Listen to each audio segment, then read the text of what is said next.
Bonjour, c'est Jules Lavie pour Code Source, le podcast d'actualité du Parisien. À 21 ans, il est champion du monde, pèse quelques centaines de millions d'euros, reçoit des offres des plus grands clubs et on le compare déjà au roi Pelé. L'attaquant du PSG, Kylian Mbappé, vient d'être sacré meilleur buteur du championnat de France, qu'il a d'ailleurs gagné, mais ses rêves sont beaucoup plus grands. Code Source raconte en 2 épisodes l'ascension fulgurante du numéro 10 des Bleus. Premier épisode aujourd'hui de ses premiers dribbles au stade Léo-Lagrange de Bondy à son arrivée au Paris Saint-Germain. Récit de Dominique Sévérac et Arnaud Detout du service des sports du Parisien. Dominique Sévérac, le 7 mai, Kylian Mbappé se voit sacré meilleur buteur de la saison de Ligue 1 pour la 2e année consécutive. Une saison bien sûr écourtée par l'épidémie de Covid-19. Comment est-ce qu'il réagit ? Il félicite évidemment son club et ses camarades, mais il a une pensée pour Wissam Ben Yedder, qui a marqué autant de buts que lui, qui est l'attaquant de Monaco, alors qui lui tire les pénaltys et donc a marqué plus de buts sur coup de pied arrêté que Kylian Mbappé, qui lui les marque au cours du jeu, sur des constructions d'actions. Voilà, il est à la finition, donc il marque plus de buts dans le jeu. C'est le critère que choisit la Ligue pour dire que, même s'ils sont ex-aequo, il y en a un quand même qui est devant, et c'est Kylian Mbappé qui est sacré meilleur buteur. Et donc Mbappé veut que lui aussi soit récompensé ? Tout à fait. Il dit ce serait pas complètement idiot de faire comme en Angleterre la saison précédente, de décerner le même prix à 2 joueurs qui ont marqué autant de buts l'un que l'autre. Et c'est vrai que c'est une pensée sympa et pas complètement folle. On va revenir avec vous, Dominique Sévérac et Arnaud Detout, sur le parcours et l'ascension rapide de Kylian Mbappé. Il naît le 20 décembre 1998 à Paris. Dans quel milieu ? C'est un milieu modeste avec une grande dominante. Le sport, puisque sa maman qui est une sportive de haut niveau, le handball, son père est éducateur de football, donc il y a une passion, il y a une espèce de virus du sport qui est présent à la maison. C'est un milieu aussi bien éduqué, c'est-à-dire il est bien cadré, parce qu'on verra plus tard, à son adolescence ou à sa jeune vie d'adulte, que Kylian s'exprime extrêmement bien, avec un vocabulaire très riche, une argumentation, une façon de penser qui témoigne qu'il a été bien élevé. La famille Mbappé habite au pied du stade Léo-Lagrange de Bondy en Seine-Saint-Denis. Arnaud Detout, le petit Kylian, y passe beaucoup de temps. Dès l'âge de 2-3 ans, il veut jouer au football, mais son papa lui demande d'attendre un petit peu, et à 5-6 ans, il fait ses premiers pas au club de l'AS Bondy. Il performe très rapidement, il est rapide, technique, buteur, et dans les premières années à l'AS Bondy, il forme un duo d'attaque. On joue encore à 7 avec Jonathan Iconé, qui deviendra plus tard un joueur de Lille et de l'équipe de France. Vu de Bondy, le phénomène Mbappé, c'est tout sauf une surprise. Le gamin est déjà impressionnant. Bien évidemment, les prestations du petit Kylian dépassent l'environnement de Bondy et de la Seine-Saint-Denis. C'est ce qu'on appelle un crack, c'est un phénomène. À 11 ans, il réussit les sélections pour intégrer le prestigieux Institut national du football de Clairefontaine. À 11 ans, on peut pas savoir quel footballeur on sera, mais en revanche, intégrer cet institut, c'est le premier signe que on se dirige vers une carrière qui ressemble à quelque chose. On se dirige vers la possibilité de devenir un footballeur professionnel. C'est ça que ça veut dire. Et donc, dès 11 ans, on décèle ce potentiel-là chez lui. À 12 ans, il fait un stage au Real Madrid où il est accueilli par son idole, Zinedine Zidane. Les clubs étrangers s'intéressent à Kylian Mbappé, dont le prestigieux Real de Madrid. Zinedine Zidane, c'est son idole à l'époque, et il y va. Mais son choix et celui de sa famille est déjà certain, c'est-à-dire de rester dans l'Hexagone pour pouvoir continuer sa formation. Le Real, c'est son club préféré, il rêve d'y aller, mais ce sera pour plus tard. Le 16 juillet 2013, quand il a 14 ans, un premier portrait lui est consacré dans Le Parisien qui est le premier média national à parler de lui. Absolument, c'est au moment de sa signature à l'AS Monaco. On revient sur son jeune mais déjà prestigieux parcours avec ses nombreux buts, son passage au Real de Madrid où il a été accueilli par Zidane, et on lui demande déjà à l'époque son ambition, et il le dit ouvertement, ça serait de gagner un jour un ballon d'or. À cette époque, dans sa chambre, il a placardé au mur une fausse une du magazine américain Time avec sa photo. Elle a été confectionnée à l'époque où il était au centre de formation de l'AS Monaco avec ses petits camarades. Ils ont une activité extrascolaire, celle de créer leur propre une d'un journal, quel qu'il soit. Kylian a décidé que ce serait Time Magazine, et donc dans cet article également, il indique qu'il souhaite devenir le meilleur jeune au monde, qu'il espère que Didier Deschamps le sollicitera très rapidement pour évoluer au sein de l'équipe de France. Et il met même une fausse déclaration de Mourinho, qui était il y a encore 4 ans un des grands entraîneurs étrangers. Mourinho qui dit « Ah, ce Kylian, je le suis, c'est un très très bon jeune ». Dominique Sévérac, c'est à Monaco que Kylian Mbappé débute sa carrière à 17 ans. Oui, alors après avoir eu une expérience un petit peu contrariée avec un entraîneur qui le feeling n'est pas passé, Bruno Irles, il va intégrer petit à petit l'équipe professionnelle. Ses grands débuts dans le championnat de France, c'est sous la tunique rouge et blanche de Monaco. Arnaud Detout, il marque son premier but chez les pros le 20 février 2016. C'est contre l'équipe de Troyes en fin de rencontre. Après un bon service, il se montre très précis et inscrit le 3e but monégasque devant sa famille. Le 3e but monégasque qui va sceller le sort de cette rencontre, et c'est le jeune Kylian Mbappé après un centre en retrait. Forcément, c'est un moment de joie pour le petit jeune de Bondy. Il vient d'inscrire son premier but chez les pros. Et dans la foulée, il va signer son premier vrai contrat pro avec Monaco. La priorité pour son environnement, pour sa famille, c'est qu'il s'inscrive dans un club avec du temps de jeu. Il y a plusieurs clubs français qui n'ont pas forcément le temps de laisser éclore un jeune. Et pour la famille, c'était très très important que l'entraîneur de l'époque, Leonardo Jardim, leur dise on compte sur Kylian dans les années futures. Ce qui a été le cas, et c'est pour ça qu'il s'est engagé pour 3 ans avec l'AS Monaco.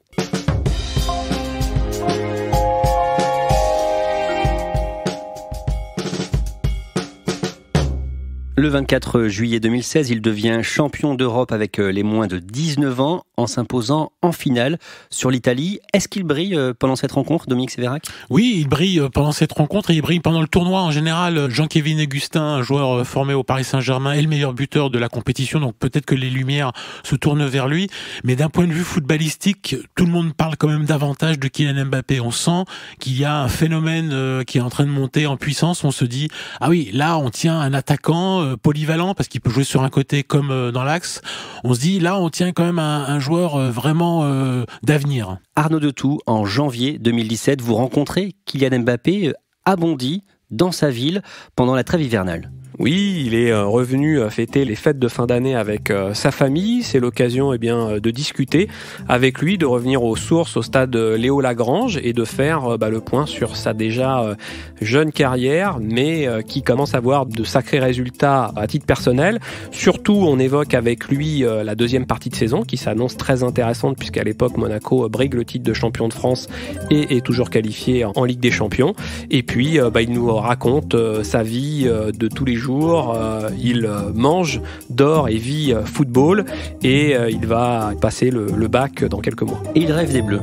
Il rêve des Bleus, bien évidemment, comme tout joueur qui a évolué dans les catégories de jeunes, il espère. Mais à ce moment précis, il n'est pas encore titulaire à Monaco. C'est plutôt un joker sur la première partie de saison.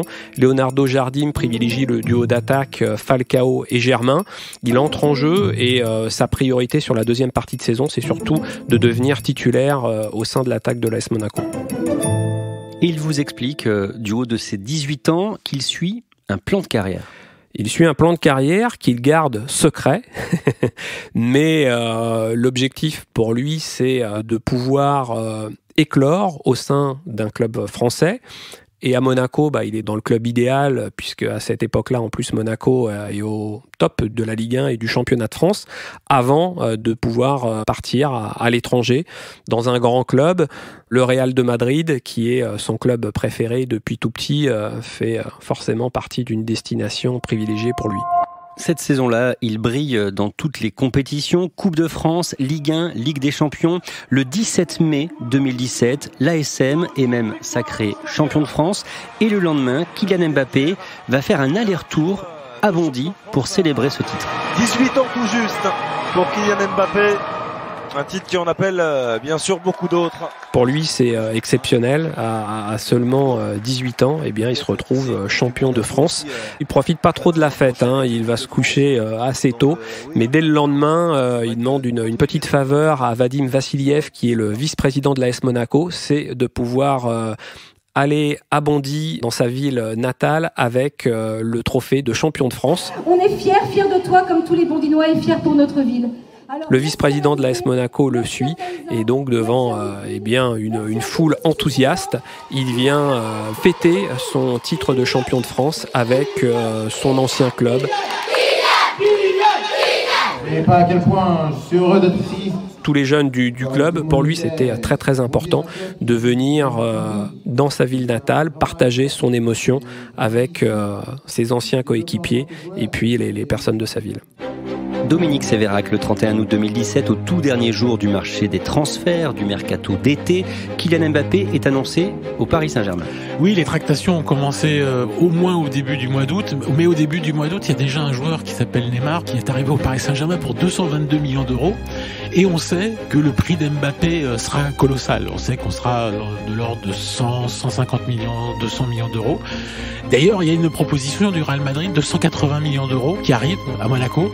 Et donc, si Paris le veut, il faut s'aligner. On se dit, mais c'est pas possible. Ils peuvent pas avoir dépensé 222 sur Neymar et rajouter 180 sur Mbappé. Ça ferait 400 en un été. On n'aurait jamais vu ça. On n'a jamais vu ça. Et pourtant, c'est ce qui va arriver. Parce que Kylian Mbappé, dans son plan de carrière, il se dit que le Real Madrid, Barcelone, Liverpool, ce sont les plus grands clubs du monde. C'est un petit peu la fin. Quand on les rejoint, après, il n'y a plus rien. Mais il y a peut-être une étape intermédiaire. C'est de rejoindre le plus grand club français du moment, qui est le Paris Saint-Germain, le club des stars, le club qui veut remporter la Ligue des Champions, qui a un objectif, une obsession de Kylian Mbappé. Et en plus, comme il y a Neymar, c'est le bon moment pour lui de rejoindre le Paris Saint-Germain. Il est de Bondy, ses racines, c'est important. Tout est réuni pour signer au Paris Saint-Germain.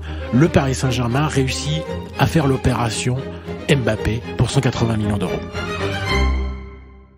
Et pourquoi le Real et le PSG voulaient Mbappé ? Le Real, le PSG, tout le monde veut Mbappé. Le monde entier veut Mbappé. Si un club chilien avait de l'argent, il aurait acheté Mbappé. Il n'y a pas un club au monde qui n'est pas fasciné, sidéré par ce qu'il voit de Kylian Mbappé au moment, en 2017, où il est recruté, parce qu'il sort aussi d'une campagne de Ligue des Champions fantastique avec l'AS Monaco qui est arrivé en demi-finale de Ligue des Champions, un stade que le Paris Saint-Germain version Qatar n'a jamais encore atteint, et parce qu'il y a aussi toutes les promesses en lui. Un garçon aussi jeune, aussi fort, c'est du jamais vu. Il est comment sur le terrain ? Il a toutes les qualités de l'attaquant moderne. Il est à la fois rapide, mais d'une rapidité incroyable. Il a une vitesse d'accélération. C'est ses fibres, comme ça. Il est fait comme ça, ce garçon. Sans ballon, avec le ballon, il est l'un des joueurs les plus rapides au monde. C'est surtout la vitesse d'exécution des choses qui est sidérante, parce qu'il arrive à enchaîner et la vitesse et la technique. Deuxième chance avec Bernardo Silva. Et le voilà le premier but dans ce match. Et il est signé de Kylian Mbappé, le jeune génie monégasque a frappé. Il est dans la catégorie déjà des Messi, des Neymar, des Cristiano Ronaldo, tous ces plus grands joueurs qui arrivent à avoir une technique en mouvement fantastique. Si ça passe, Kylian Mbappé. Oui, 2-1 pour le gamin Kylian Mbappé qui trompe Willy Caballero. Vous, quand vous voyez Mbappé jouer, vous êtes admiratif ? Complètement, on ne peut que l'être. Oh, quel but exceptionnel de Kylian Mbappé. Tout simplement fantastique, quel prodige, quel talent. Dès qu'il touche le ballon, les gens frémissent, poussent un cri, ils attendent un geste ou une action exceptionnelle. C'est exactement ça. Moi, j'ai assisté à un match Allemagne-France à Munich où le public s'arrêtait, c'est-à-dire un public ça chante, ça parle, et tout d'un coup, quand Mbappé prenait le ballon, il y avait un silence et les gens avaient des frissons. Les gens, c'était un peu le temps se suspend, ils attendent de voir ce qu'il va faire. Ils savent que quand il a le ballon, lui, c'est pas comme n'importe qui l'a entre les pieds.